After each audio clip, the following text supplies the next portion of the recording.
Muchas gracias, señor presidente. Negar que Venezuela vive en estos últimos días una situación de fuerte conflictividad social sería negar la evidencia y no es esa nuestra intención. Pero el análisis de la situación venezolana no puede hacerse desde la mirada única, desde una perspectiva exclusivamente de parte. En este punto me gustaría recordar algunas palabras del discurso de Gabriel García Márquez en la aceptación del Premio Nobel en 1982. Decía: no es difícil entender que los talentos racionales de este lado del mundo, extasiados en la contemplación de sus propias culturas, se hayan quedado sin un método válido para interpretarnos.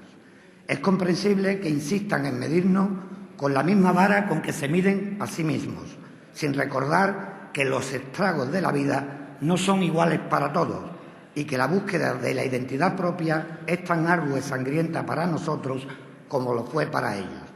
La interpretación de nuestra realidad con esquemas ajenos solo contribuye a hacernos cada vez más desconocidos, cada vez menos libres, cada vez más solitarios.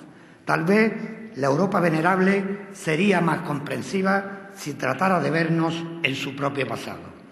Creo que los europeos de espíritu clarificador, los que luchan también aquí por una patria grande, más humana y más justa, podrían ayudarnos mejor si revisaran a fondo su manera de vernos.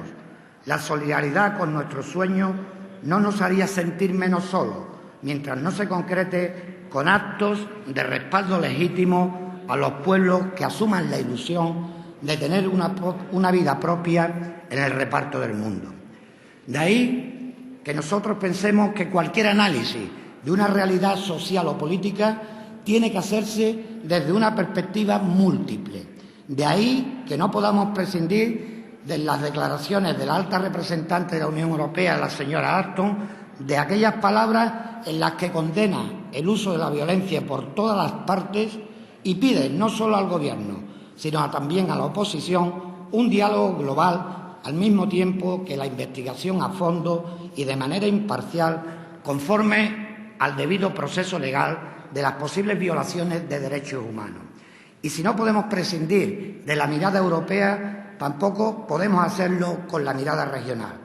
La voluntad manifestada por los organismos regionales, la CELAC y la OEA, de rechazo de la violencia y promoción de la paz, la estabilidad y el desarrollo, desde la garantía de la institucionalidad democrática, el respeto a la ley, la información fidedigna y veraz, así como el pleno respeto de todos los derechos humanos, alentando al diálogo entre todas las fuerzas políticas del país en aras de la paz y la unidad nacional.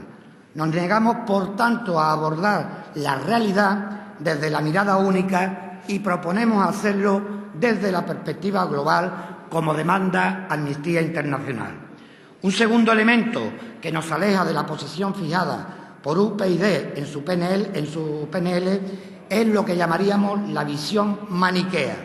No podemos caer en un análisis simplista de la situación hablando de buenos y malos, porque con frecuencia ocurre que en situaciones conflictivas como la que se vive en estos momentos en la República Bolivariana de Venezuela, la delgada línea roja que separa a los supuestos buenos de los supuestos malos se traspasa a diario con bastante facilidad, y algunos buenos pasan a ser malos y algunos malos pasan a ser buenos, lo que nos lleva a pensar que ni los buenos eran todos tan buenos ni los malos eran todos tan malos.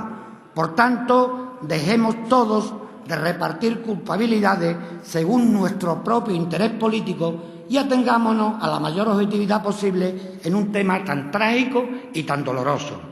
Convendría distinguir de una parte un gobierno legítimo y una oposición democrática donde, por cierto, militan nuestros partidos hermanos, y de otra, aquellos que desde un extremo y desde otro ponen en cuestión la legitimidad del gobierno y de la oposición.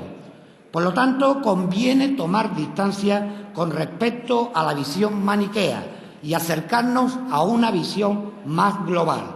Ni podemos aceptar la mirada única sobre la realidad venezolana ni la visión maniquea sobre los actores de esa realidad.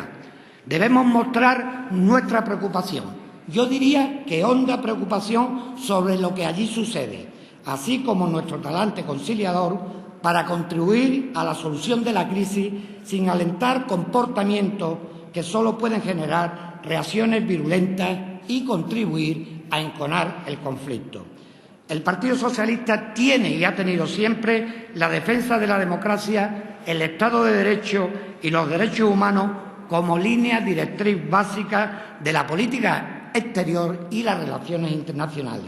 Y en este punto creemos necesario apostar por una política exterior propia española que no se ampare solo en la política exterior de la Unión Europea, tanto en relación a Latinoamérica en general como a Venezuela en particular. Y es en esa dirección en la que parece que apuesta el informe presentado recientemente por el Instituto Elcano y llamado hacia una renovación estratégica de la política exterior. Los gobiernos socialistas fomentaron el diálogo, el fortalecimiento institucional y la cohesión social en Iberoamérica. De ahí que pensemos que la política exterior de nuestro país ni puede huir de esas responsabilidades ni puede basarse en voladuras controladas. Nosotros, desde nuestra actual situación de oposición, no vamos a renunciar a la búsqueda de consenso, sobre todo con quien es responsable de nuestra política exterior en estos momentos, que no es otro que el actual Gobierno de España, porque a lo que desde luego tampoco vamos a renunciar por intereses partidistas en la oposición es a lo que nunca renunciamos cuando fuimos gobierno, la responsabilidad de Estado a la que apelamos en el día de hoy. Muchas gracias, presidente.